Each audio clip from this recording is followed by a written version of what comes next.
Hi, everyone. We'll get this meeting rolling here tonight. It is the 7th of October, so I'm going to call a meeting of the Zoning and Land Regulation Committee to order. First, I'll introduce the committee members.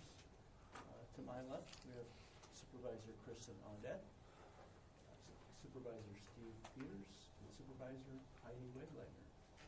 And we have staff. We've got Senior Planner Majid Allen, Assistant Zoning Administrator Dan Everson, and Planning and Development Director Todd Violante.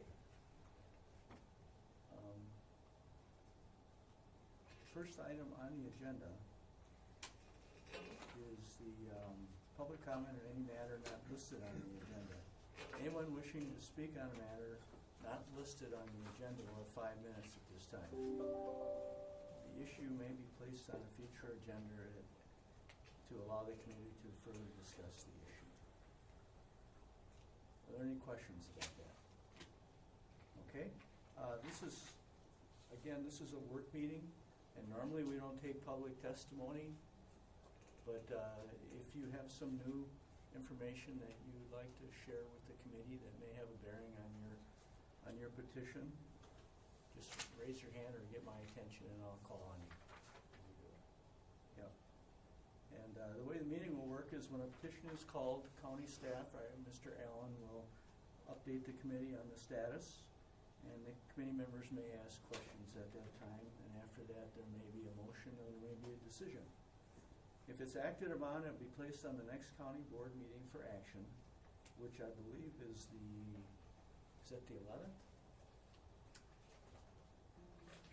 Tuesday, I'm sorry. Yes. Or 17th? No, I'm sorry. Yeah, one on the 17th. Okay, so anything that we approve tonight will be go to the county board on the 17th. If it's a CUP or a conditional use permit, that decision is final tonight. The next ZLR meeting will be on the 22nd of October. So any questions?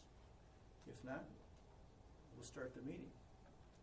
First petition is rezone number 11433, Peter and Chelsea Sachs. We have consideration of minutes from that. Okay, I always forget about that. First item of business is the consideration of minutes from September 24th. Move to approve. Second. I get a motion and a second. Any further discussion on that?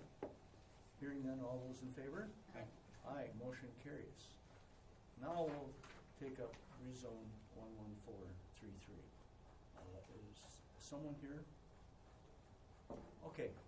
I don't know that we're going to have to ask you questions or not, but As will come forward. okay. Yeah, come forward anyway. Majid.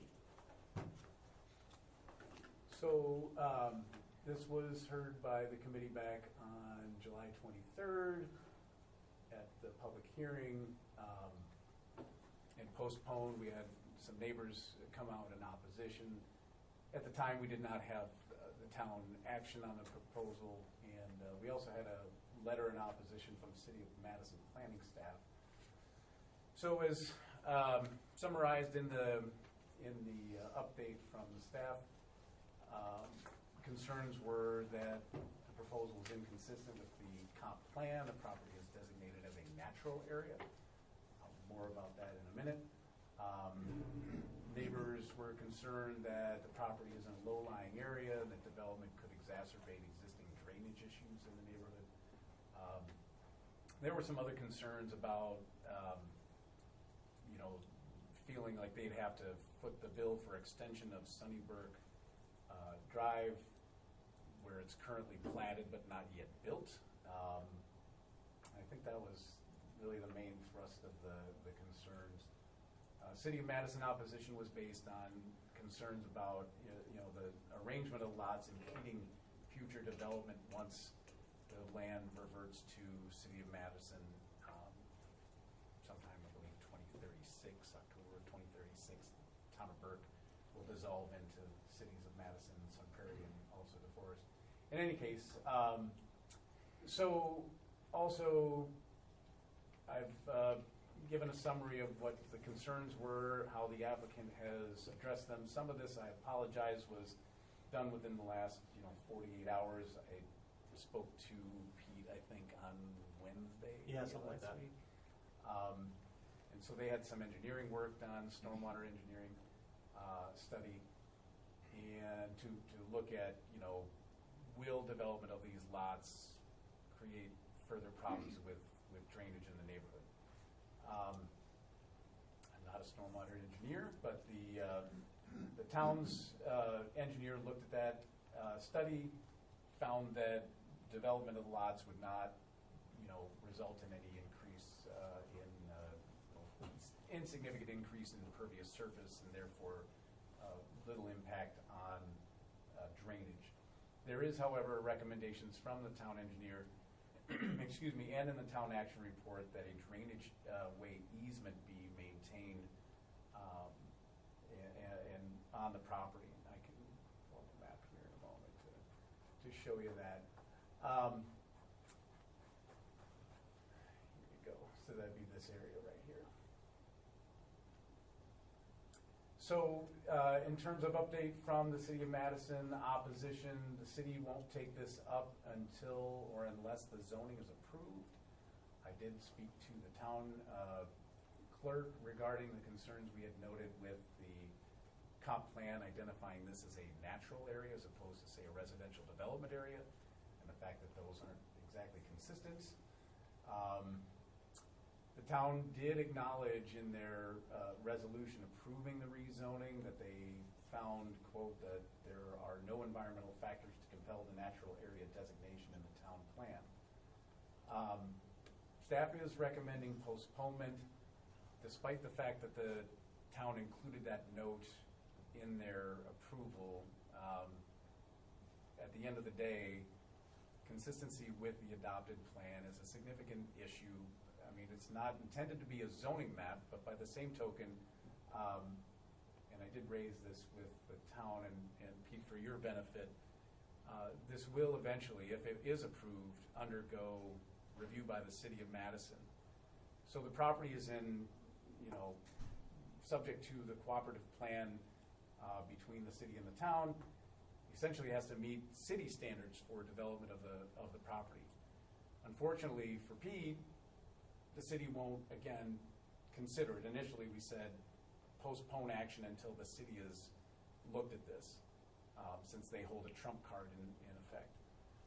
But I just contacted city staff, and they said, well, they don't have any mechanism outside of their review of a land division to look at it. And so they weren't going to do anything with it until a land division is in front of them. I will say this, and this is what I shared with Brenda at the town. Any extra territory, and I did confirm this with city staff, that review of the land division, because land divisions, rezonings, conditional uses, all are required under state law and at least the county ordinance, I believe the city ordinance as well, to be consistent with the adopted plan. And frankly, if this were moved through without addressing that issue, you could be set up for a situation if the city is against it to say, well, you're not consistent with the plan. So that was one more strike against the proposal. Anyway, so that plan consistency is one of staff's major concerns. Again, this was shared with the town. They seem to understand that, where that's coming from. That not only could you be setting somebody up for failure, the whole purpose of having that requirement is so that people are operating from the same knowledge base. If a prospective buyer of property contacts our office and says, hey, I'm wondering what could be done with this parcel that's listed for sale, we look at the plan designation. If it says natural area, we're unlikely to suggest that further development of that property is likely, at least under those circumstances.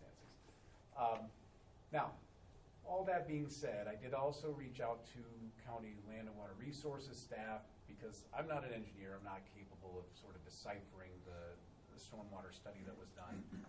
They did express some concerns with the hydric soils that are present on the property, and noted that the study that was done did not address some of the things that might be required if, say, we subjected this to a stormwater permit requirement, which if it were one more lot, any subdivision, which is 5 or more lots, is automatically required to get a stormwater management permit.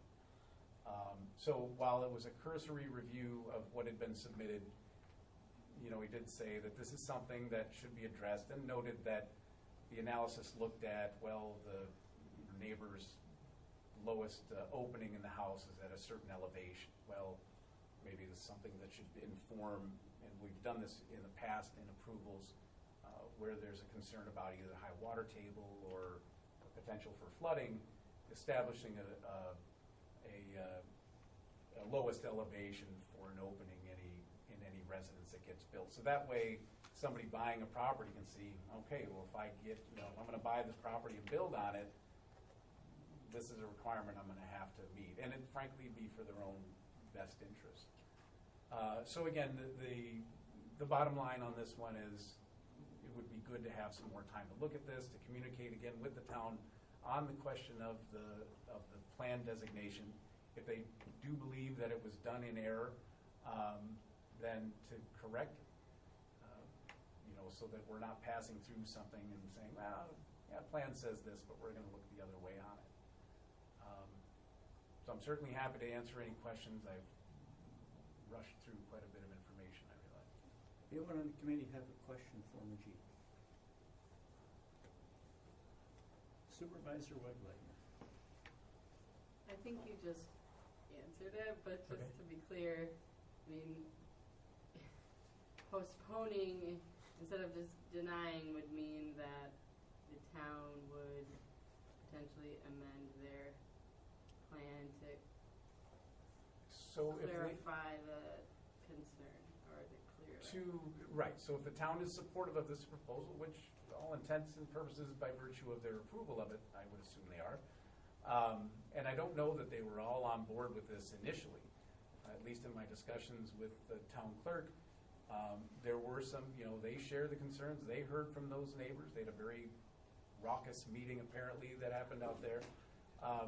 So they wanted to do their due diligence. And, certainly seeing the work that the applicant has had done, since that time demonstrates that, they're moving in that direction. However, again, as far as the plan designation, it is something we would say, listen, it has been the basis for denial of other applications, certainly, to say you've submitted something that is not consistent with a plan, and it's a requirement under the ordinance that we make decisions in a manner consistent with the adopted plan. And again, I relayed that to the clerk. I'm happy to follow up with them, not to say, and frankly, this is a concern that I have, that any proposal that walks through the door, well, it's against the plan, we'll just change the plan. That is not the way to go about planning for your community.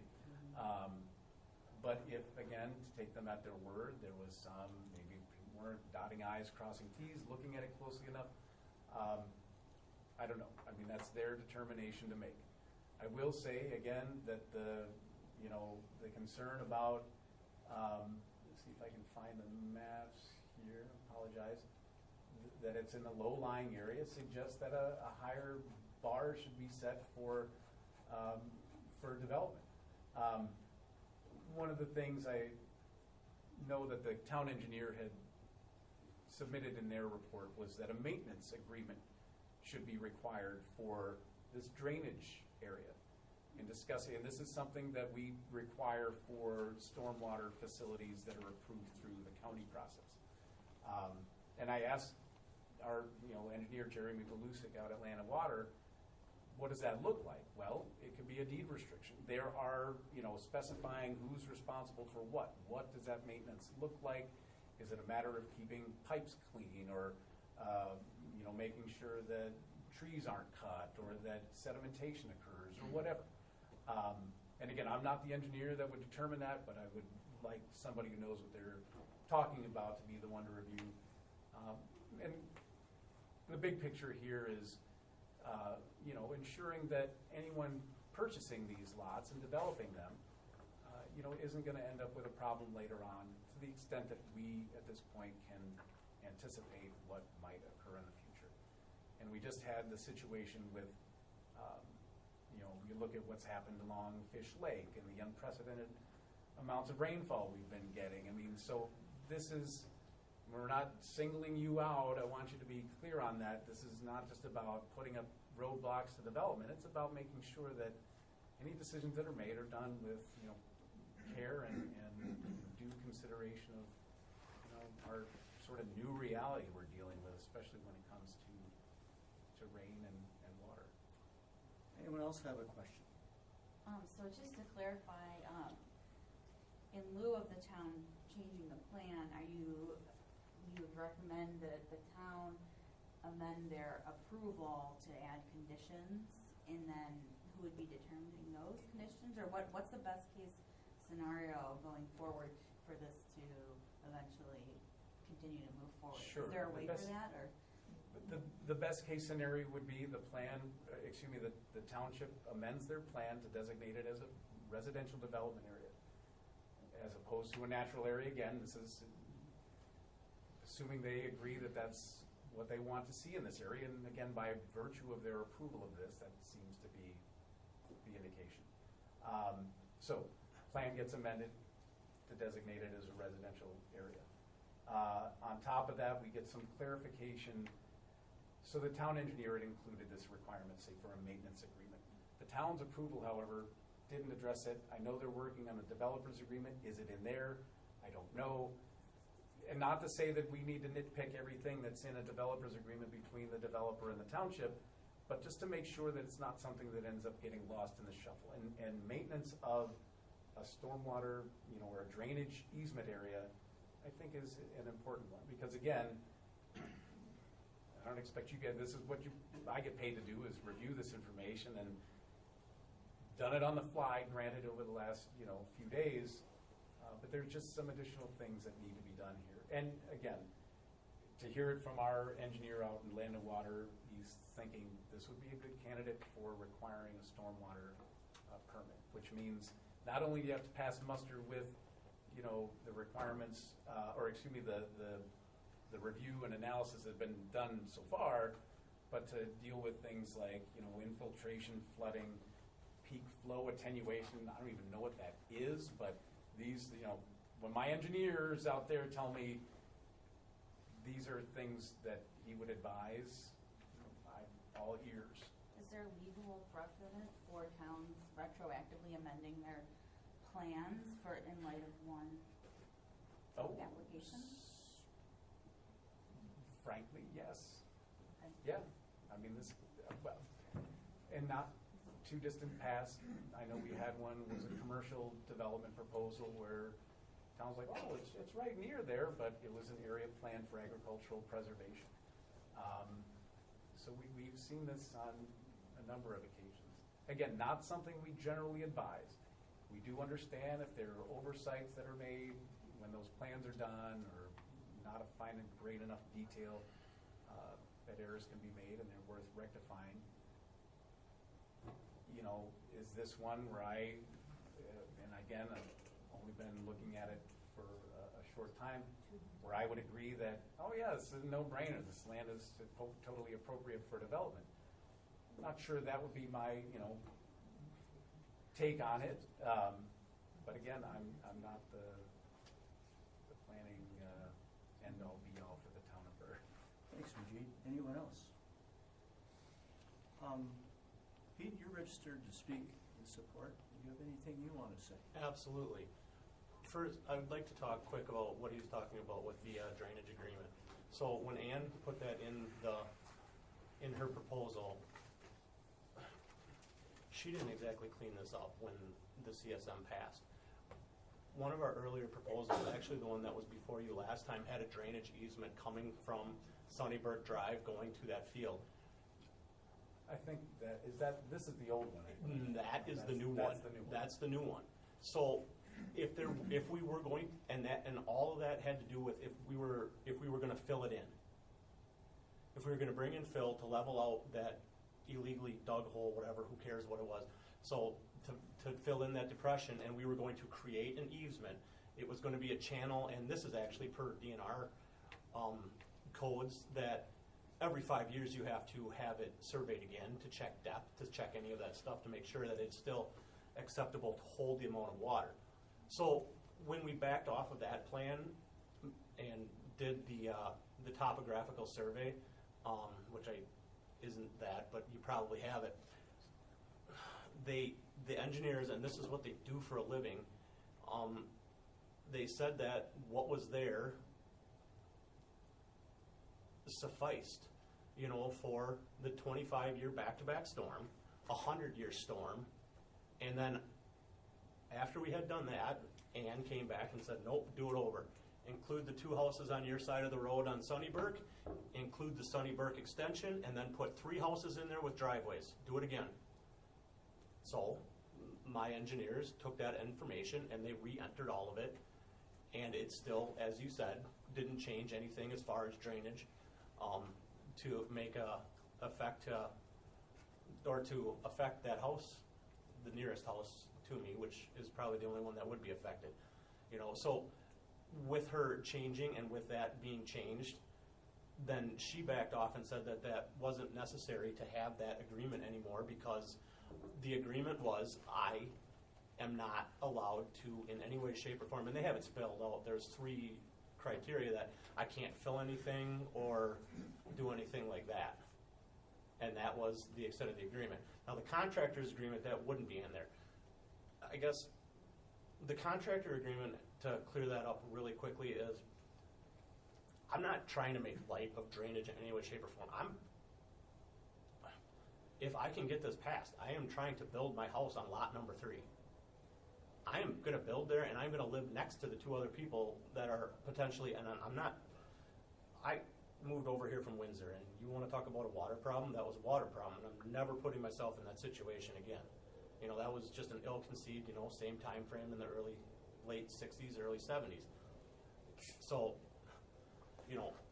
they realized that I would like to do work there, and that's where the Sunnybrook extension came into, and that's what the contractor agreement is for. They said, if you have this passed, go ahead, clear that out, put down whatever gravel you want to. You can make yourself a temporary road, but you're in charge of maintaining that gravel so you can start accessing and start building on that lot, because they know that that was the lot that I had dedicated for myself. That's what the contractor agreement was. It wasn't going to have anything else to do about stormwater. I mean, that's what Brenda, the clerk over there, said. She said that Ann from Mead and Hunt is one of the premier, stormwater professionals in the state. And being that Burke is 100% on board with it, I guess I didn't realize that this was going to come up again. My other question is, when we had the town meeting, I guess I wasn't clear on this. They approved the CSM, and they also, the second part of that meeting was they approved the zoning change, and that doesn't speak to, I guess I'm not clear on that. It doesn't speak to their desire to have this be changed to more match the addition right there. I guess I wasn't clear on what you were saying. You mean in terms of the proposal being consistent or inconsistent with the town's? Yeah, I'm confused on town or city right now. Sure. I think. I mean, because that was part of what the two things they passed for me at their meeting was they approved the CSM and they approved the zoning change. So the town has a comprehensive plan. Yes. Which is adopted by the county, and it's what we use as the basis to Sure. guide our decisions on zoning changes, conditional uses, land divisions, and so on. Sure. So ideally, in a situation like this where someone wants to subdivide a property, we would look at the plan and say, okay, are we showing this as being, a residential development area, a commercial development area, something that suggests that development is appropriate and that's what the town had planned for that area. So the town of Burke. The town of Burke. And the town of Burke's comprehensive plan designates it as a natural area. See, and that came up in the meeting where the clerk over there said, well, there were some trees on it, so we didn't know what to do with it, so that's how we designated it. She goes, we had no rhyme or reason, we just didn't know what to do with it. And, if it goes back to them, and, I mean, unfortunately, it'd just be delay, but you know, that was her quote where, well, there was a couple trees on it, so we didn't know what to do with it, so we made a natural area. So, just so you understand the importance of that designation, right, and I understand that there had been inquiries made about the property by the prior owner and Yes. so on, right? There are situations where that does not occur. So the issue is, if you have a property that's designated for a natural area or agricultural preservation or something that suggests that it is not appropriate for development. So the plans help provide some level of predictability and consistency for property owners, buyers, sellers, appraisers, planners, decision makers to understand, you know, what is theoretically possible on any given parcel of land. Okay. And so the concern being, if, let's say that owner, the previous owner had come in saying, well, I'm about to list my property, what's possible here? I personally, had I fielded that type of question, I would say, well, the property is designated as a natural area. It's in an area that's subject to this cooperative plan with the city of Madison that says anything that constitutes development is subject to city review and approval according to city ordinances and standards, which are probably more stringent than what the town and the county has. But the point is that if we don't have that kind of consistency, that predictability for people to be on the same page, as opposed to, you can imagine the types of problems that could arise if we just kind of, well, we're not sure, throw us a proposal, we'll see. Now, how do you list that property? How do you value it? I'm an appraiser. We get these calls and questions all the time. You know, what's the development potential of a property? And if the answer is unclear, well, there's some degree of, not to put this on you, but it's a buyer beware. Like, you know, you might have done your due diligence, but again, I could have, if you didn't already know going in about that city requirement, that's a big one. I would say if you were dividing this property in half to create just one additional lot, that actually is not subject to the city review. They get to review Roger this. brought that to our Sure. attention, and Yeah. he said that you need to look at this. See, and with what you just said, that was the second phone call we made when we were looking at purchasing this. Our surveyor said 2 names, Tim Parks, Roger Lane. Talk to him, start talking to him. And I talked to him on the phone a year and a half ago, and he said, this looks like an excellent area to be developed. He goes, I don't know what, and the realtor was actually doing work on behalf of the seller.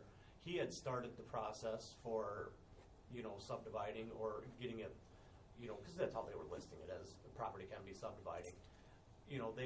They had started the work with the town of Burke already to do that.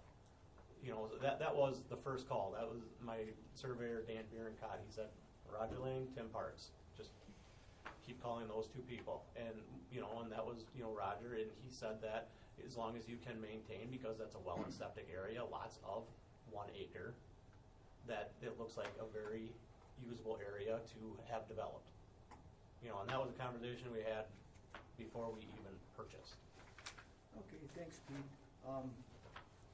It's time to move this along. I hear ya. Yeah. How are you feeling about postponing till Well, you get some questions answered?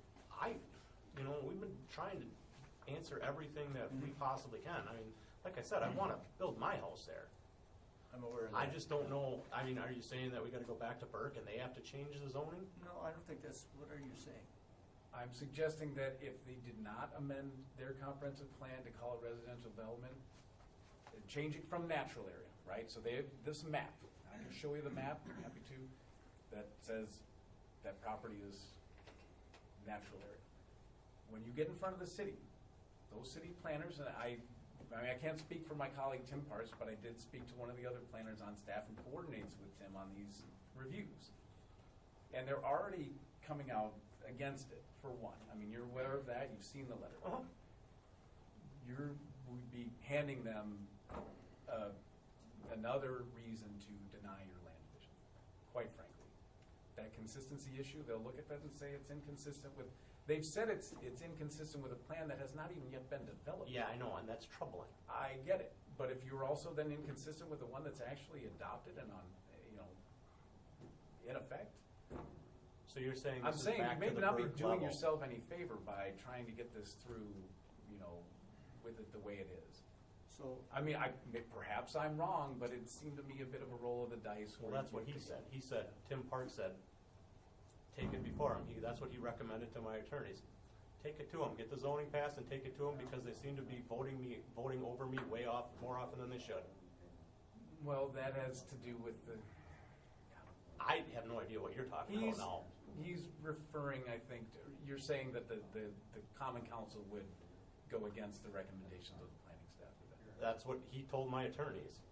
He said he recommended, get your zoning, get it by Burke, get it by zoning, and bring it before him. That is your best chance because they have been not listening to his recommendations on, he said too many things lately.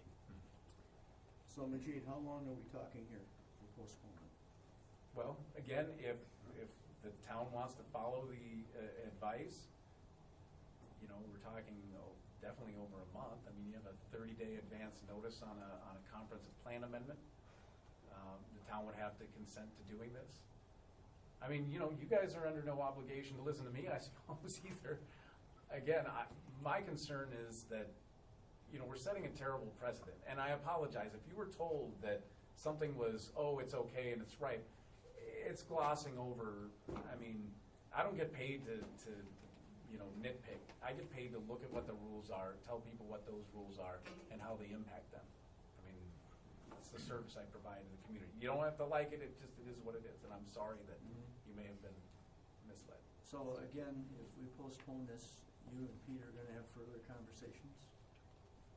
Well, yeah, I mean, really, it would be an issue that the township needs to address. And as far as the stormwater issue or, the drainage thing, some clarification I would like to see from Ann. We exchanged voicemails, but I haven't had a chance to. Supervisor Whitmer. Thanks. I feel like the town plan issue is one hurdle of at least 3. I mean, it seems like there's multiple issues and concerns that I have with this. So while I'm, I think, willing to support postponement to give an opportunity to address a number of concerns, just having the town change it and clarify that doesn't address the stormwater, doesn't address all of the city's concerns.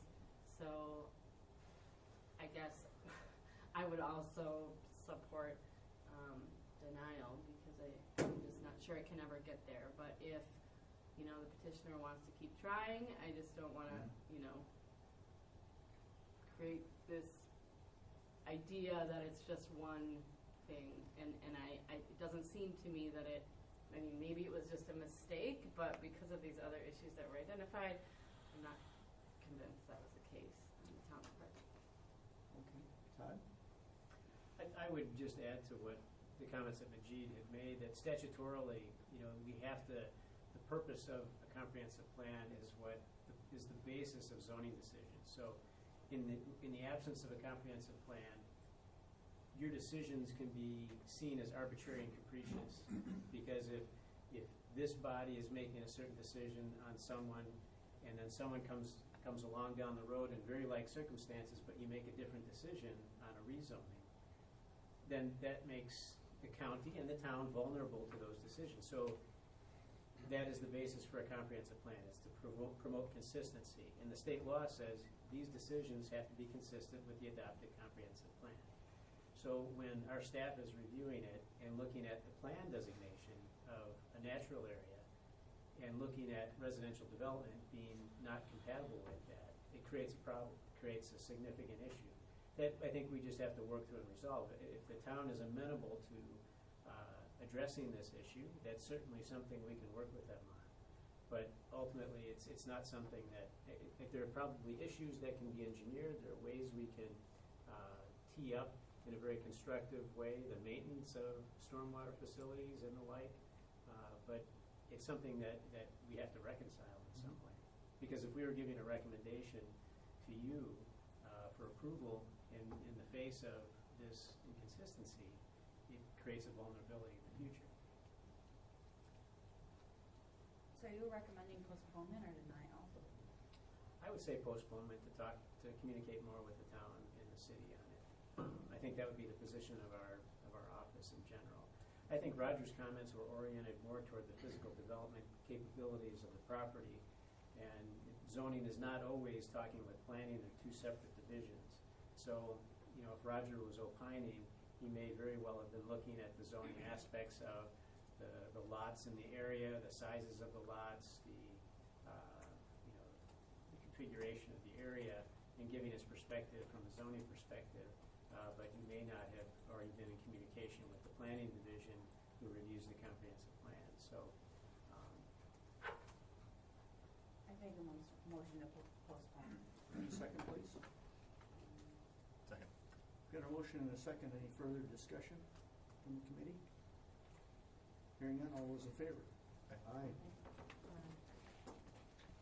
Motion carries 4-0. Thanks, Pete. Thank you.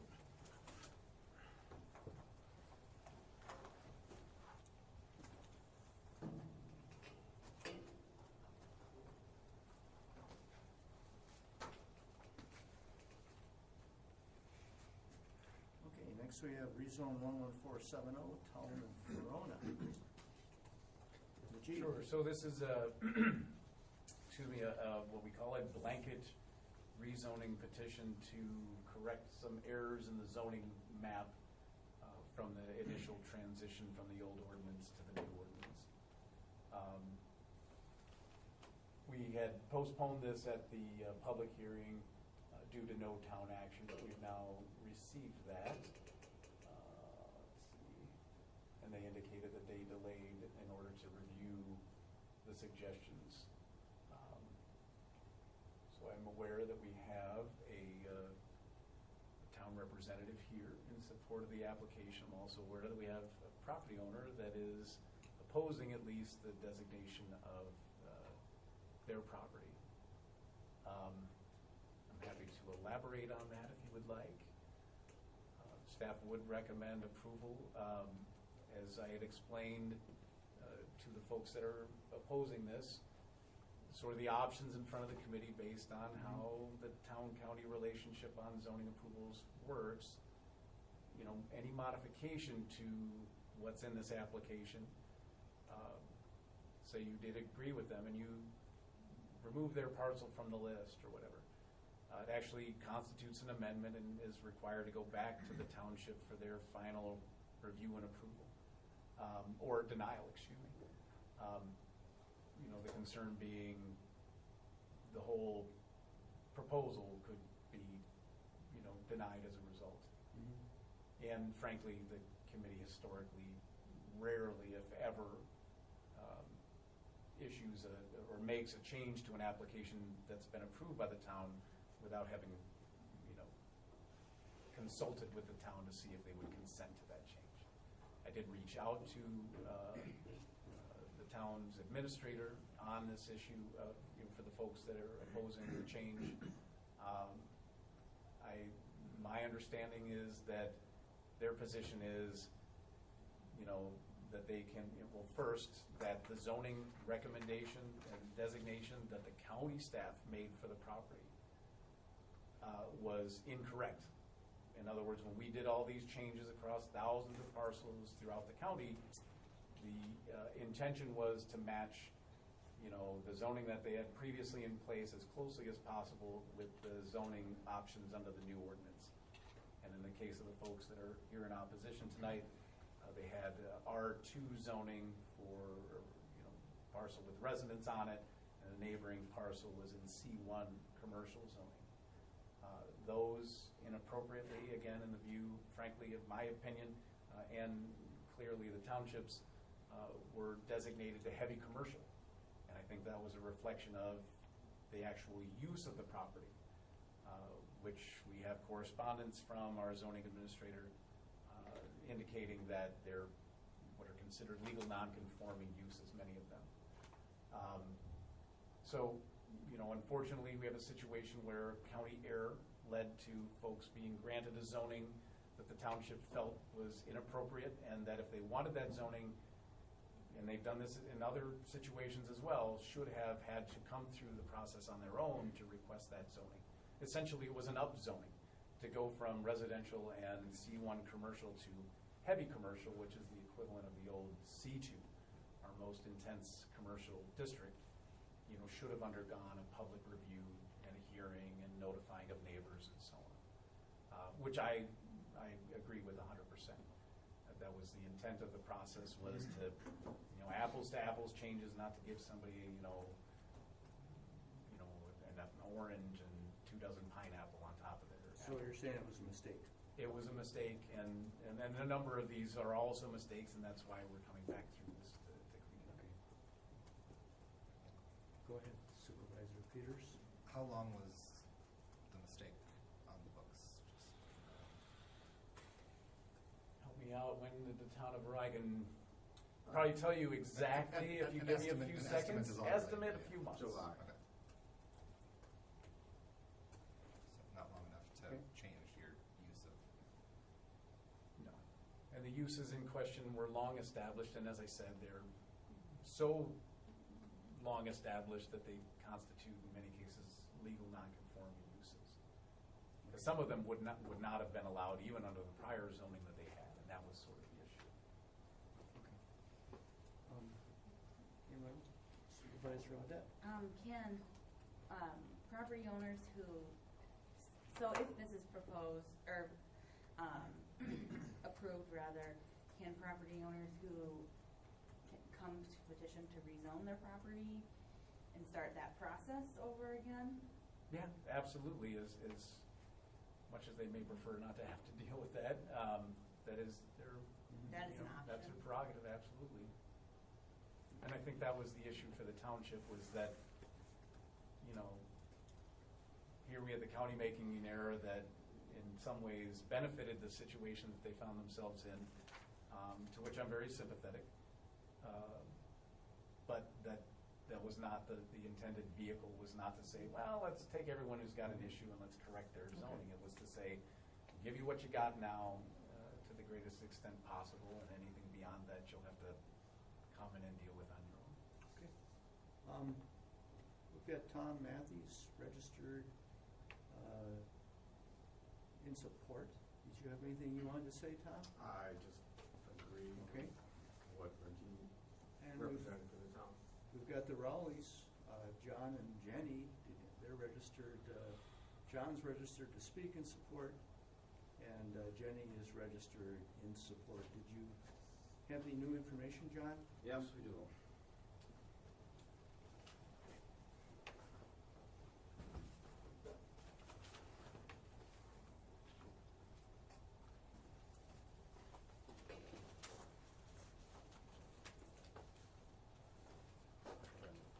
One for them, that's it, 7241 Riverside Road.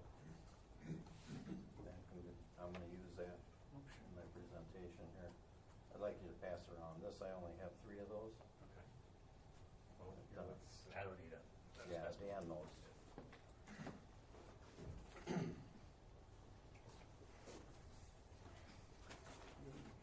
you want to share one? Kristen, you want to share one? So you heard Majid's presentation, John. Yep. And they're saying it was a mistake to give you that heavy, what? Heavy commercial. Heavy commercial.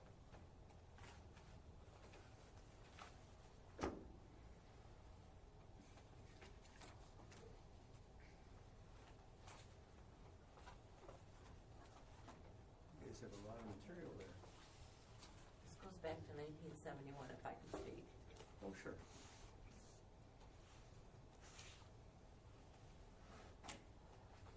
Where's the calendar?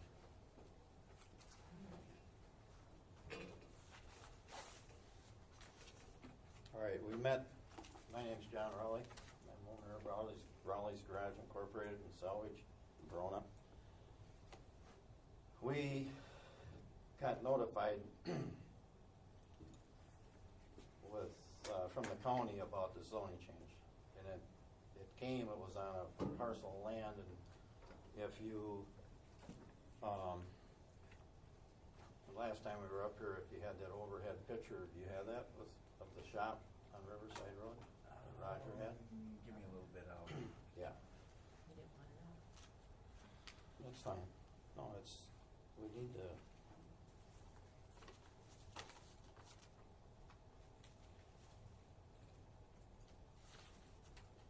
It's been 30 years probably since I've been up here with a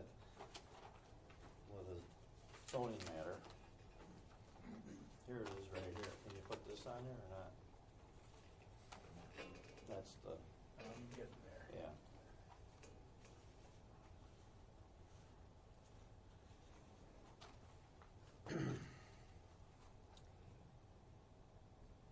In 1971, when I got out of service, my dad had this piece of property lined up for us to purchase to run the garage and salvage operation and towing, etc. A widow by the name of Mrs. Schmidt owned it. Delbert Bischoff was the real estate agent for her, and I wrote in the offer to purchase it at that time that it had to be zoned commercial so I could run this type of a business. And we got to the first closing, and there was no zoning on it. It was still agricultural, the old straight ag. So I wanted our money back, the earnest money I was going to walk.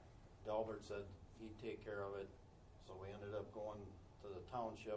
It was a 3-man board. It was Don Feller was the chairman, Otto Reiner was one of the board members, and Harlan Delk was the clerk, the treasurer. And I can't remember the third person's name, but we had our town board meeting. They approved it. We came up here at that time. They approved it. And everything was fine until the blanket zoning came in 77, 78 with the A1 exclusive. That's where our trouble started. And at the town, when Brian Standings, were you at the town board when Brian Standings gave his presentation? In April? Yeah, is that what it was? Right? We spoke in April and. Yes. And after Brian gave his presentation, somebody had asked the question, okay, what do we have to do a zoning change? Brian says, well, you submit a petition at the town and county, and that's the process. Well, I spoke at that meeting that night, and I told him, I said, this is history repeating itself all over again, this comprehensive plan.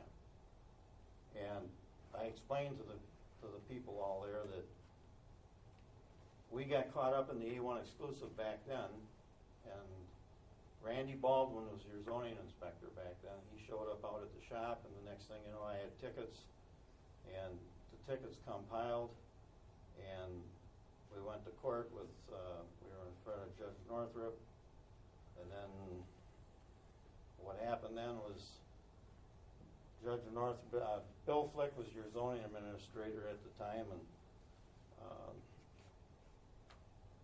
we, out of that court proceedings, Judge Northrup told Bill Flick and my attorney and the county's lawyer that we'd have to find a place to put the salvage yard. And he gave me the criteria on why it couldn't be here. And one was they wanted me 1,000 feet from any house. 2, the river is behind the buildings. It's about a mile back there, or not a mile, about 1,000 feet to the river. The Sugar River runs on the south side right there. And then the screening from ordinary public view. That was the conditions that Bill Flick put on me. And that's why we purchased the property up on Spring Rose Road. And that would have been, we went through that from, it was basically 1981 to 1985. All the zoning, it was 54 town and county board meetings that we went through back at that time. And then the neighbors up on Spring Rose Road sued Jenny and I and my mom and dad, and we ended up in front of P. Charles Jones was the judge, and that went on for about that. It was right in that same period of time when that all went on. And the point I want to make about having the aerial photo there, like Roger brought up the last time we were up here, that property where I'm at now is when you take an aerial photo like that, you're actually violating my privacy rights. You're pulling my pants down and showing everybody what I have there. It's screened from ordinary public view when you drive down Riverside Road. You can see in the gates, but that property is screened. And the reason that that's screened, at the time when I bought it, there wasn't no fence out there or anything. And so when we went through all this, and we got this done with the county, they put conditions on me in 1985 up on Spring Rose Road. And two of those conditions that I couldn't agree with, there was actually three. One of them that was on there the night of the meeting was doing mechanical work. And I couldn't agree to that. I told him, I said, how am I supposed to tear the cars apart if I can't do mechanical work? Do you want me hauling them up and down the road between the garage and the shop? I mean, it just, so they kind of eliminated that one. And then they had a condition, other conditions. Sundays, they did not want me operating on Sundays, and nights. So what the county did at that time,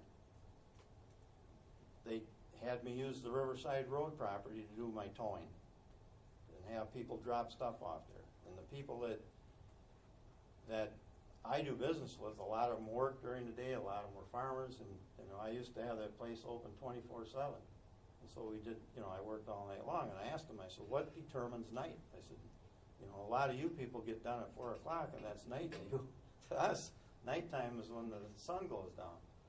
So that's why the county tied the two properties together, and they wouldn't let me, and the excuse was back then, they did not want no spot zoning. They would not let me put commercial up where the salvage yard is, up on Spring Rose Road. And if they had done that at that time, I was 35 years old, I would have moved everything up there, and I would have put the whole business up on Spring Rose Road. And there's probably not a salvage operation in the county or the state that's better screened than what I have up at Spring Rose Road. I still to this day have people call, where is your yard? They can't find it. It's that well screened. And so when you talk about this HC, which is the common sense thing to do, and what they put on there is what it's been used for, and it's the county's fault that I've used it that way. I've run the garage there, plus I've had a drop-off site for people to drop off their junk. It's handy, it's real close to town.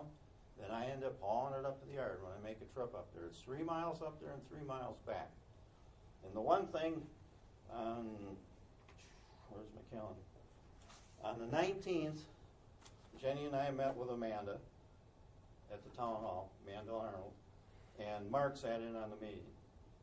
And the girls went to get some stuff typed up, and Mark and I were sitting there talking. And Mark brought up the fact that how much A1 exclusive ruined the farmland. He goes, putting that one house out in the middle of 35 acres, he goes, that didn't make any sense to me. And I said to Mark, I said, well, I'm going to tell you something. If we're sitting in that beautiful building, the town of Verona's got just a beautiful building. And I said to him, I said, if you had to live under the same rules,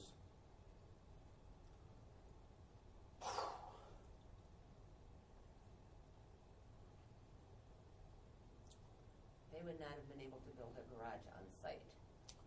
Yeah, I mean, it was their garage outside of city of Verona, and they'd have to go back and forth.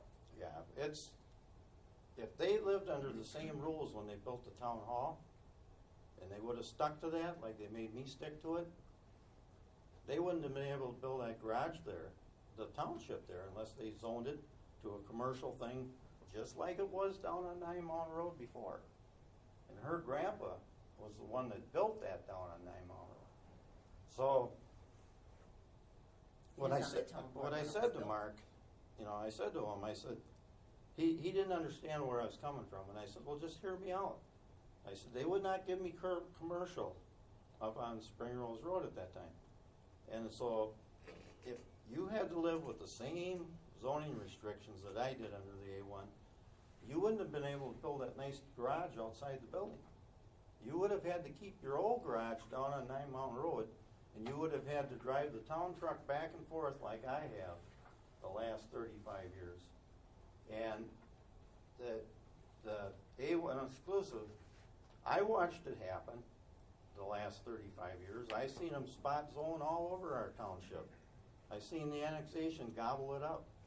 And so when it comes to fairness, and you talk about comparing apples to apples and oranges to oranges, it ain't happening. I mean, it really ain't. It's, and then when Roger says that, you know, the other day he said we want to clean this mess up. Well, the county helped create that mess, and that stuff that I got there, where do you think it comes from? You think I get that out of the damn sky? That stuff comes from our community. The cars, the appliances, the bicycles, and all the different things that show up that are junk. And that's the part that I guess I've got to try to teach the general public and everybody about recycling. Now, is there anybody in here that doesn't like recycling? I mean, we all should be doing it. Is there somebody in here that doesn't like it? I mean, let's be honest with each other. Recycling, it creates a mess. I mean, it does. And there's a difference between recycling and repurposing. Recycling costs a lot of money. It takes a lot of energy. Repurposing would be like taking that box there and somebody brings it in and they want to get rid of it, and I can set it there. Somebody else comes along and takes it. It doesn't cost anything to do that. I mean, that's just common sense. And so the whole gist of this thing is when the town passed this, it's right here, this 8-page deal with all the information on it, when the town passed it, you know, they said there was mistakes on it. A few. Okay? I sat at the meeting, and they put an amendment on it. Right? The amendment was you were going to fix the mistakes afterwards. That's the way it got voted through. Am I not correct? That's correct. All right. A few mistakes. There's 11 pages here. I mean, it's parcel after parcel. And there's, on 10 of the pages, there's 49 to a page. I added this up. It's like 571 different pieces of property. I know, now just let me get it. Correct. Okay, well, just let. Well, parcel numbers. The parcel numbers. The Darby Company is 214. Do you have a point you'd like to make? I mean, Well, where are you headed with this, I guess? where I'm headed with this is, how can you vote something through when you got all these mistakes and then expect the taxpayers to come in with a petition to take and fix what has been done wrong to us? I mean, I don't feel that's right at all. What was this parcel zone before the rezone? Was our Which parcel time? zone? Which property? This most recent, what was it zoned? Have you got the picture there, the 7241, that picture? That's me standing in front of the shop at Riverside He Road. just answered the question. What, it was C1, is that? The properties on Riverside were C1 and R2. Okay, and we're moving it, and the rezone moved it to HC. Rezone, you know, no offense, but inappropriately moved it to HC. And Where- upzoning like that, you Where it's really been have to for- apply for on your own. Where it's been for a few months. Correct. So the, What, are you falling under the estoppel law now? Is that where the few months falls in? Is that what you're referring to? no, I'm merely pointing out that the scope of your business couldn't have changed between when the rezoning happened and where we are now. Where my zoning changed from 71 to 77, 78 was when you blanket zone. It wasn't you people, it was the other peoples that were here at that time. Way back in 71, I was like 21 years old, 22 years old, I just got out of service. All them people are dead. Red, Laverne, Inger was your county zoning administrator at the time. He went, his alias was red, okay? We have, John- I mean, wait. John and Jenny, what outcome are you looking for here? What would you like to see, what would you like to see happen here? We want the shop at HC. But it And our never has. property at 1748 Riverside Road, or Spring Rose Road hasn't even been, it's on the thing, but Yeah. we haven't even had a chance to discuss that because we've been working on our garage property on Riverside Road. We have 3 different pieces of property that they're rechanging our zoning on us. Okay. The town has only been able to discuss with us the Riverside Road property. Mhm. We haven't even been able to address our 1748 Spring Rose Road property. And before this happened up at 1748 Spring Rose, we had a 1 acre lot zoned up there. The salvage yard sat on A2 for the salvage operation. And my balance of the 45 acres that we have up there was A1 exclusive. So technically I had 3 building sites up there. I have farmed that for 35 years. So I could build a house on the 35. I could sell you the 1 acre lot, which was zoned off in 86, 87. And then the salvage operation, like right now when I want to retire, I could have crushed that out and I could have sold that to somebody else, that lot. So we had 3 buildable lots up there that were bought and paid for. And now we're down to 1. Yeah, that's being taken away So from now us there. we have a big issue with that. That's a town plan designation That, issue. I know, but then you take, this is the other thing that's really aggravating, where you take that yellow on this map, and ours is green now. Mhm. This 45 acres of land here that we own came off of this farm. Okay, that was the Aggie farm. And when the Rowleys and the Sanborns got done with the lawsuit, this 40 over here used to be called the Rowley Gus property in the lawsuit. We traded. Sanborns bought us this 45. We had 38 here, okay? And we settled that lawsuit and we moved over there. All So right? what we're asking And for the here- monies that we give the Aggies, saved Melvin Yagi was in the process of losing that farm. Okay, can we get back to the point? So here? what we're, What so you- what we're asking for is more time so we can sit down and discuss this with the town. We have an email from Doug Maxwell from the town. He's been trying to work with Roger Lane on this, and Roger Lane's been gone for 2 weeks. Mhm. So we don't feel that this is totally presenting, I know there's a lot of other people in there, but we have, like I said, we haven't even had a chance to discuss our 1748 property with the town of Verona because we've been working on the Riverside Road. Mhm. And we just feel that we need to be heard. By the township, Yes. okay. Well, I was told today that the township was the one that was causing the trouble. So we've tried to work with them. And we are trying to work with them, and Doug Maxwell is trying to work. Doug Maxwell's been real good, and Amanda, we met with Amanda on the 19th. We met with But Pat Doug- Klinkner on the 20th, Mhm. with Jenny and I and our son Jason. And But Doug's not gonna have our answers for us until more towards the end of October. Okay, all right. It's very doubtful if this committee would approve anything without the town's okay. I mean, because we've been down that road before. Yeah, we believe in local control. Yeah. In that case, it's the town of Verona.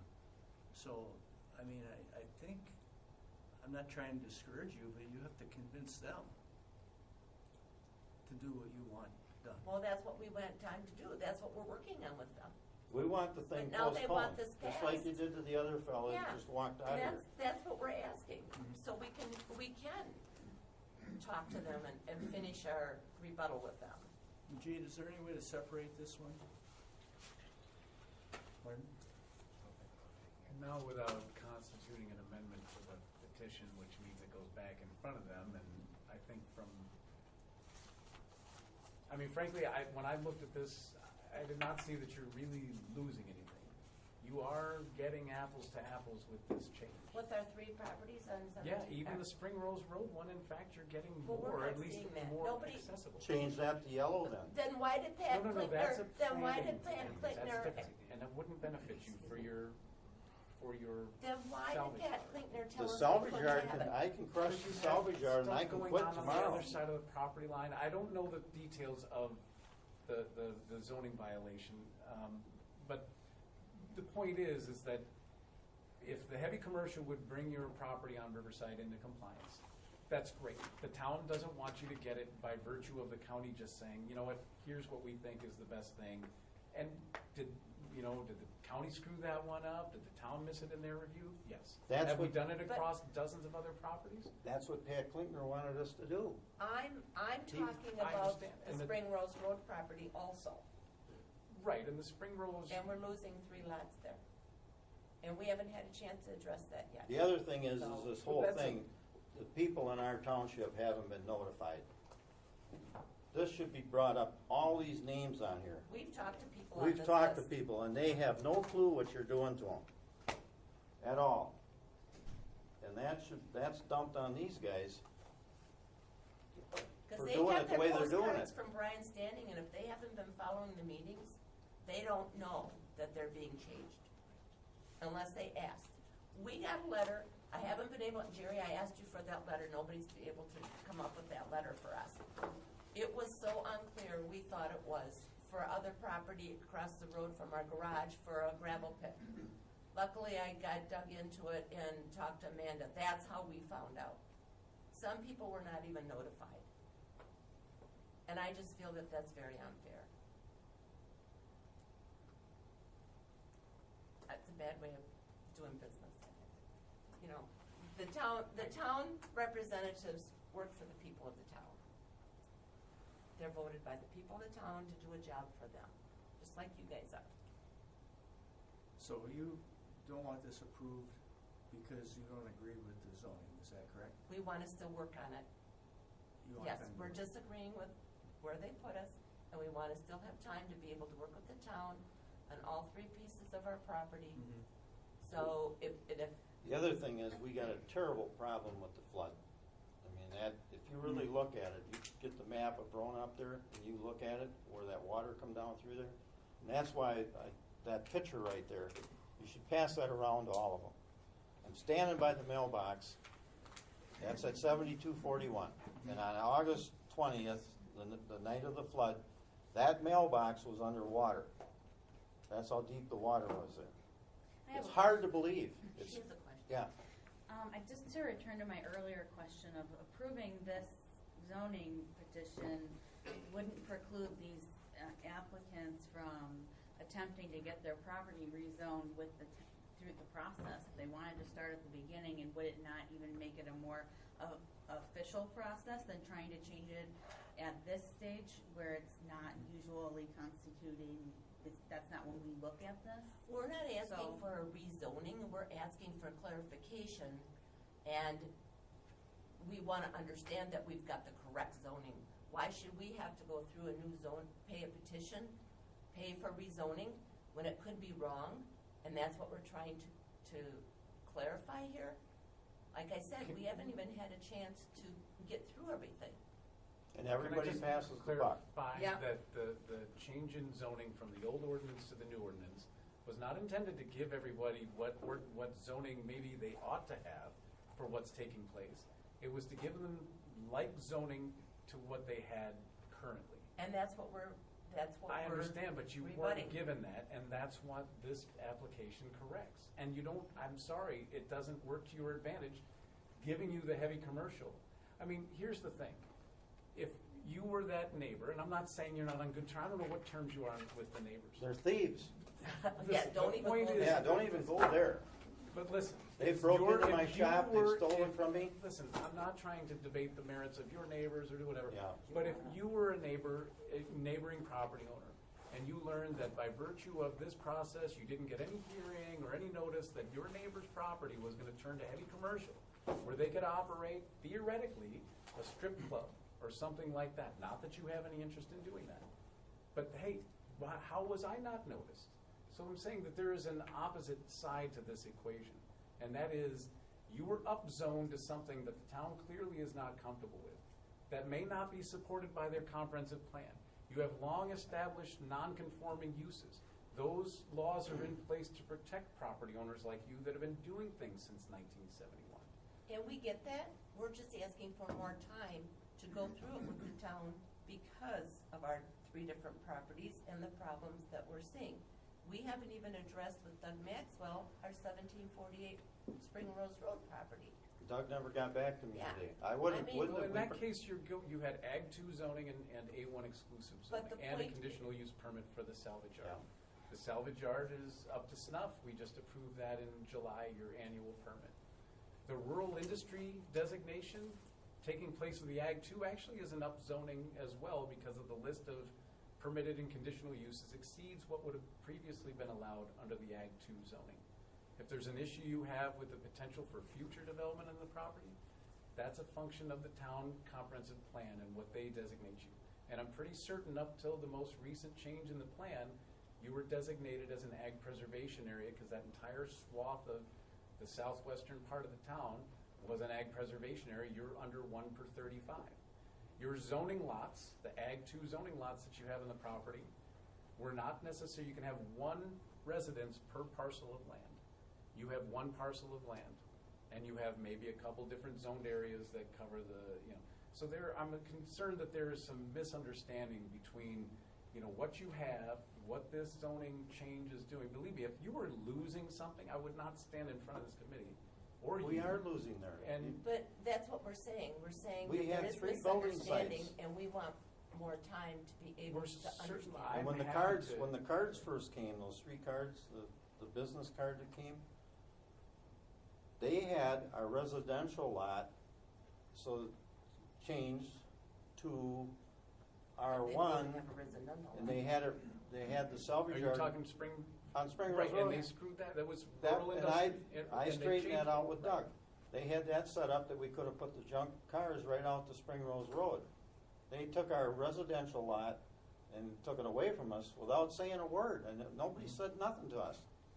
I mean, it's, That wasn't a residential lot. that is a It's- residential lot. Now, don't tell, Yes, it is. It Right, is. no, it is, I'm saying that it's got the single-family residential zoning on it by Yes. virtue of this change. no, I had that Well, done. yeah, it does now, but on the card it did. That was zoned. This, I think, is a discussion that maybe we should have. That Here's the was thing. zoned, I If they- zoned that off. The salvage yard was approved in 85. We had an offer to buy our house in Montrose, okay? I went through a zoning change. I paid for the petition. It took about 1.5 years. I got that through. And that 1 acre lot was zoned off in 1986, 87. It was. I've got documentation on it. Yep. Hey, John, this conversation or discussion has gotten pretty convoluted. I'm Yeah. kind of Yeah, lost. this is not Well, helping these folks, when- it's not helping When I you. walk out of here tonight, Lyman Anderson told me something. Lyman said, when you walk out of that door, he says, you want to walk out of there as being friends with everybody. Well, no matter how much you disagree, we still got to all live together. Oh, yeah, And that's Yeah. about the best advice anybody ever And gave you me. knew Lyman. I did, Yeah. I did. And I know you guys, so. Yeah. That RI that's out by the road is changed to single-family in this change. Right, but they were Okay. gonna, yeah. Yeah, but that was there since 86, 87. Why, I understand, but Yeah. my point is that this is correcting. That's the only an one we area. can build on now, according to what Doug Maxwell and you guys Without have- going through a zoning change. Without going through a zoning change. Right, Okay? and that would have been the case No. No, regardless. it No, wasn't. it wouldn't. You That could've had piece two that others. the salvage yard was zoned A2. Okay, I know Did you what, build on the A2 land? pardon? Did you want to build on the A2 land? On the salvage yard property? I'm 70. Let's get this figured out here. I want to quit. I get it. Okay? Right. So if I crush the cars out, I got some buildings on there and stuff that'd make a hell of a spot for a car buff. I could have sold that before you people did this, with this comprehensive plan. You'd have to change, I mean. No, I wouldn't have had to change under the No, old you- zoning. And this is exactly what happened to me in 1971. And 78 come along and they did the A1 exclusive and I got screwed. That's where my trouble started. I did everything absolutely perfect. I got out of service, and you know why I wrote that offer? When I was in high school, I rented the old go-kart track down here on Highway 14, my junior and senior year. Jerry might have even been there. And I got kicked out of there because I had junk cars and it wasn't zoned right. So when I got out of the military, I knew goddamn well what I was going to do, and I did it right. Okay, John, settle. Well, Yeah, Johnny? Control your temper. That's Marion. Todd? On the point of communicating with the town and working with the town, we have town action. We have a unanimous vote from the Plan Commission and the town board, and we have a town representative here tonight that is validating, if I understand correctly, the action of the town.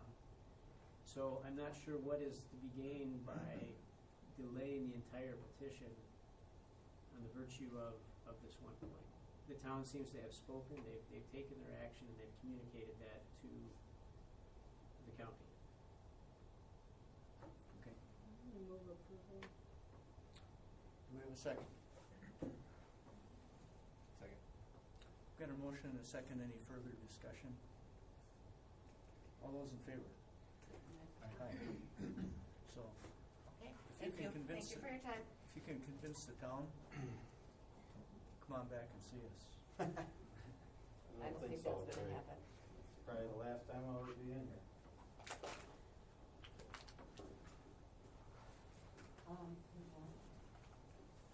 Oh, I want to get this. Oh, yeah, our thing's back. Yeah, thanks.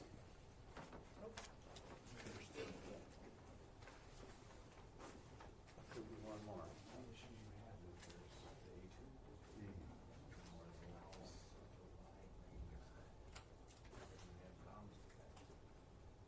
This is for your, Yeah. you can't have your salvage yard. Okay, next we have rezone number 10477, Eugene and Linda Henning. Are you here?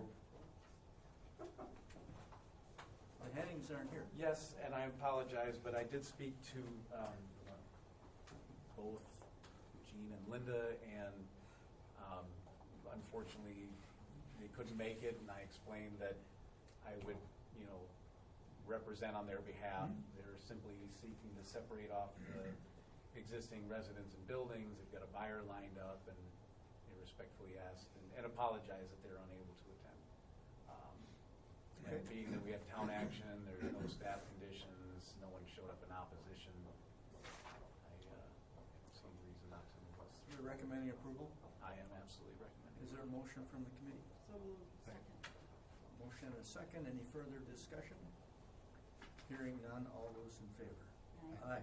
Motion carries. And we'll move on to plats and CSMs. First up, Dan, is City of Middleton Conservancy bid. Yeah, the first one is in the city of Middleton, so this is before you for certification. Certification of non-objection. This plat consists of 20 lots with one outlot, not quite 2 acres. As far as major corridors, it's adjacent to Parmenter Street, and you got Highway 12 a little bit further to the west. This is a division of a 2-lot certified survey map. As far as stormwater goes, treatment will be handled on-site with a rain garden in the southeast corner of the site, and an underground detention chamber beneath the parking lot in accordance with the DNR and City of Middleton requirements. Runoff will be conveyed to these treatment devices via collection, surface outlets, surface inlets, and/or direct discharge from roof leads. No easements will be needed for stormwater control, as per the surveyor. Thank you. Someone like to bring forward a motion of non-objection? So moved. Second. Any further discussion? All those in favor? Aye. Motion carries. Next one is the plat of Esker in the city of Madison. This one consists of 7 lots, 10.5 acres. There is no parkland being shown as far as dedication. It is adjacent to Raymond Road. All lots are subject to public easements for drainage purposes. Schools are established. This is before we for certification of non-objection. Would someone like to bring forward a motion of non-objection, please? And a second. Second. Any further discussion? All those in favor? Aye. Motion carries. Next, we have a two-lot certified survey map that's not associated with a rezone petition. So the current zoning is A1, and Brian Standing has looked at this and has stated that this two-lot land division is consistent with the town and county comprehensive plan. So basically what they're doing is they're carving off the existing farmhouse and buildings as one lot, and then directly to the north in that triangular-shaped area will be a second lot for new residential development. This is also the same property owner that has the Twin Rock subdivision plat directly to the east. Salsa Brothers. Mhm. So, Would someone like to bring forward a motion of approval or denial? Move to approve. And a second, please. Second. Got a motion and a second. All those in favor? Aye. CSM is approved. and that's all I have. Thank you, Dan. Next, we'll go on to resolutions. Looks like we have a transfer here, resolution 219. Go ahead, Todd. Yep, I can speak to that. Thank you, Jerry. So what this resolution is doing, we have two objectives with this. One is to supplement the Dane County Housing Initiative, in particular the Dane County Housing Summit, actually, that's occurring this Thursday. And also an objective to try and utilize unexpended funds for the Complete Count Committee efforts that we have underway in promoting the 2020 census and trying to get some publication materials out and about in the community. We really don't have a fund for that. It's an effort that we engaged in by resolution setting up the Complete Count Committee, but it's really an unfunded effort as of this point.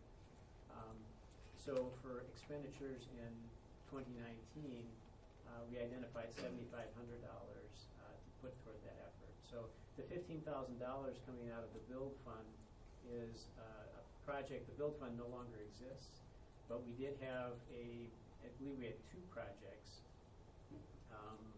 that never reached fruition, and the fund had allocated $15,000 grants to communities to do infill planning and design work. And we had one community fund that never reached fruition, even despite multiple extensions of the agreement. Their project locally never reached fruition, and therefore the funds were never allocated. So we had that remaining in our build fund. So we identified the build fund, these unexpended funds, as a means of supplementing the Dane County Housing Summit and the Complete Count Committee efforts. So this is transferring from that $15,000 build line, $7,500 to our count planning outreach that will fund the Complete Count efforts, and $7,500 to the Dane County Housing Initiative expense line for the housing summit. Any questions for Todd? Supervisor Wegleitner. Yeah, I have a question. In terms of the summit, what are the costs for? Like, I know it's going to be held at the convention center this year. I know it's a $40 registration fee, which I don't remember in the past. Yep. So I'm curious what this money is It's going to. It's a lot. For this year, past events, this is the 5th year. So we wanted to identify this as a hallmark year. It's not a level of a housing summit that we anticipate holding every year. It's a sold-out event. We have 231 people attending, and we've got a number of costs. First, associated with holding the event at Monona Terrace, there are room rental fees, there are AV fees, there are fees for food at the event. We're bringing in a keynote speaker from out of town and paying for those expenses. There's a networking reception. There's a digital recording or videography costs. So the costs this year are extraordinary, and Olivia has done a great deal of fundraising to supplement that. We've utilized funds from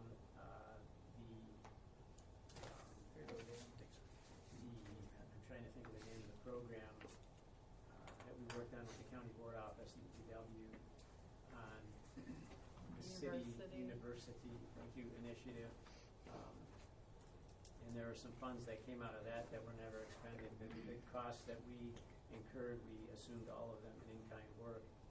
So there was $9,500 there that was unexpended, and the university was saying, please expend these funds, and they said submit something to us that, you know, that is closely correlated with the objectives of the program, and then we'll approve the expenditure of those. We submitted the housing summit as a possible expense, and they supported that, so we're supplementing it from that source. So there are a lot of costs associated with it. We're supplementing it with a number of different means of paying for it, and this is one of them. Did we have to pay for it when it was at the Alliance? We did not. There were, well, the facility itself, but some of the comparable fees like food and beverages and AV rental and laptops, all of those we did have to pay for in a similar manner. Monona Terrace is a slightly more accessible location, being centrally located. So that was one of the benefits of holding it at Monona Terrace. I think in future years we will not be going to this extent. It's a lot of work to coordinate an event this large. So in future years, I think, as we'll get into in the budget, that this is not a level that we would suggest sustaining at, but we felt it was a landmark year, and we wanted to do a big event. And right now, we're getting it to be well received, and there's a lot of excitement over it. So we're very excited about it, but it's not something that we either would like to or would recommend sustaining in future years. And I support it. I just, I haven't, because of my work schedule, been able to participate in the planning meetings, and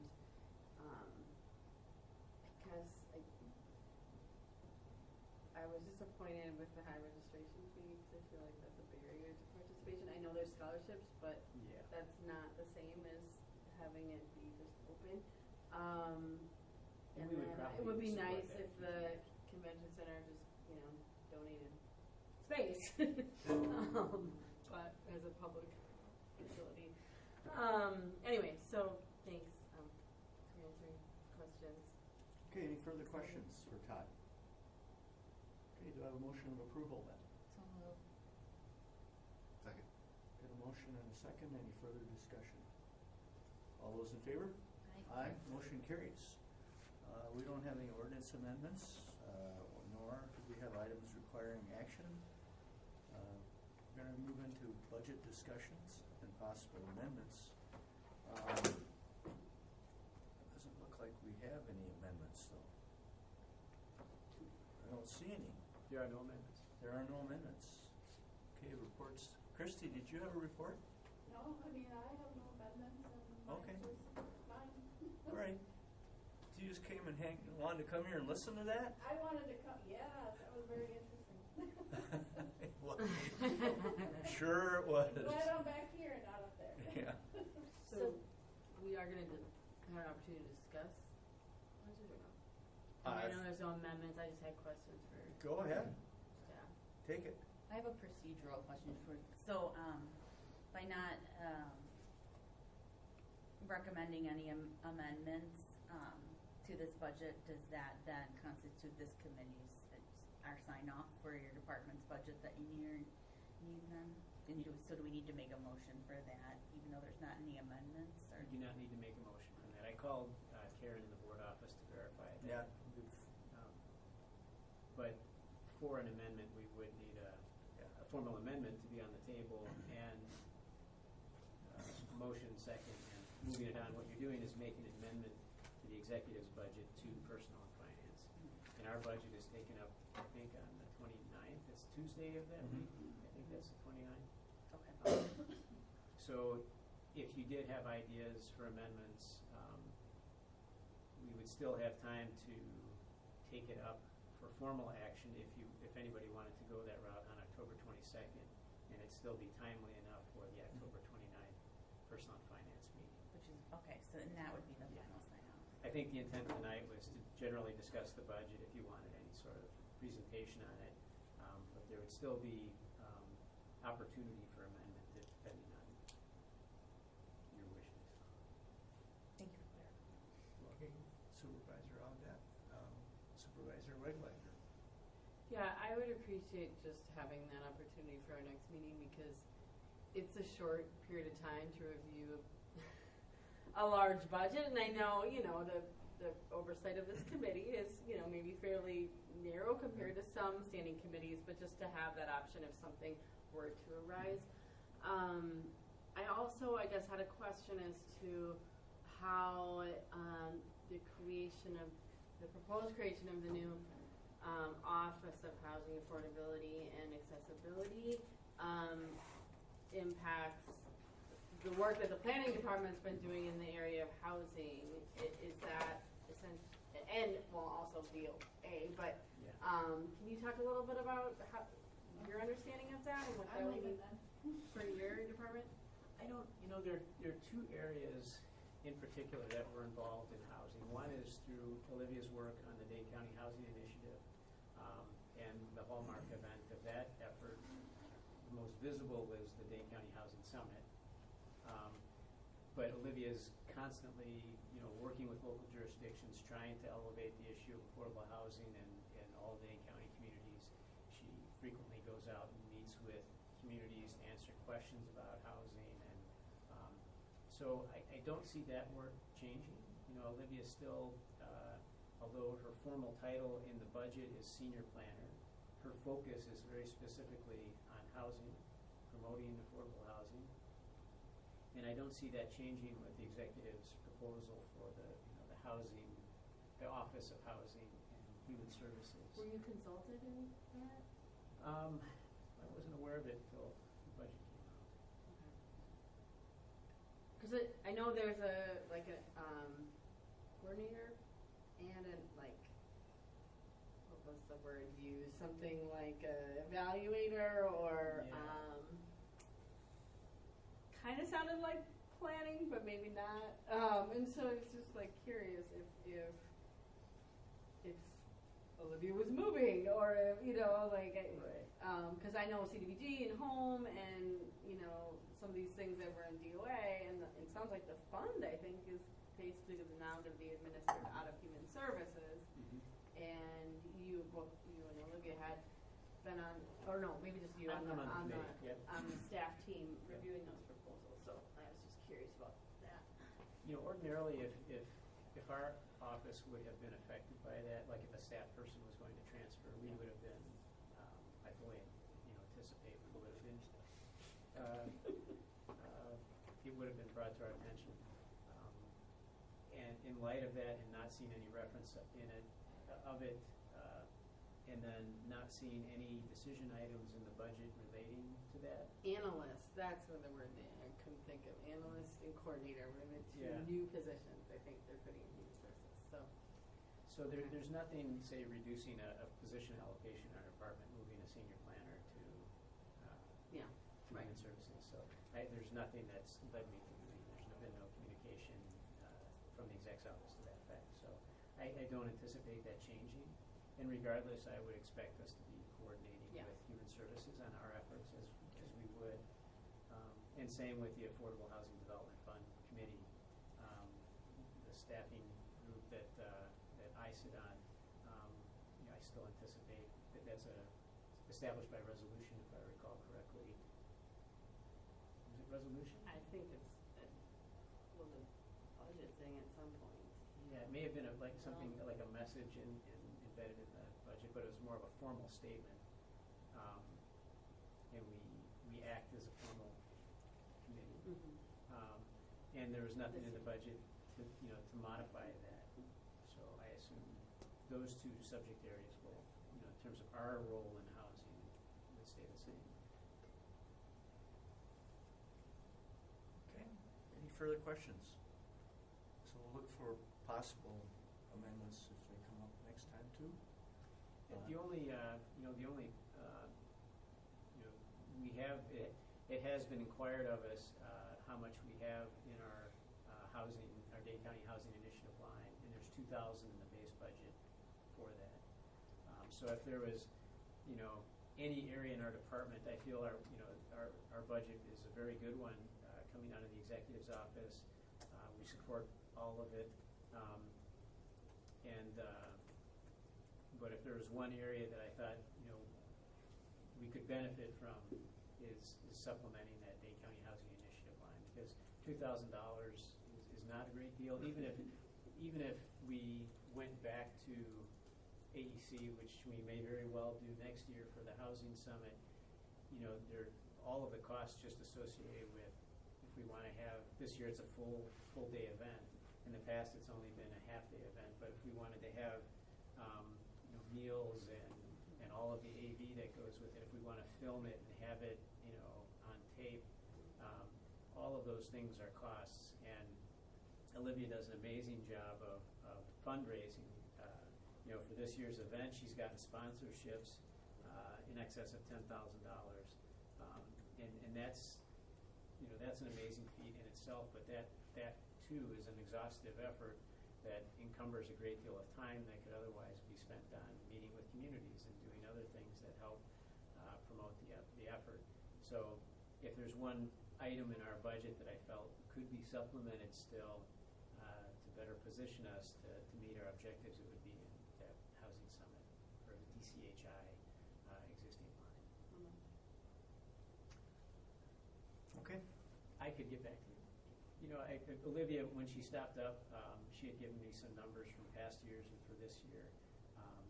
But I probably want to chat with her to see what are the primary things. If we wanted to make sure we funded the priorities, like this year we bought a bunch of tchotchkes, things like mugs and pens to try and marketing material that we don't need to do that. That helps. There's a benefit to it, but if we're putting $4,000 into buying things for the summit, then that may not be a high priority. But securing the venue, doing publications, making sure we've got good AV equipment, and so on. So I'd like to be able to distill with her to make sure that we're at least covering the priority things and not the extraordinary things, and that any fundraising we do can just be extra. So I'll try and get back to you as soon as I can with a reasonable ballpark that's not frivolous, that covers our, not that anything we're doing is frivolous, but that covers those priority items. Okay. Anything else? Okay, I'd like a motion for adjournment then. So Second. All those in favor? Aye. We're adjourned. Thanks for your patience, folks. I kind of like that spark.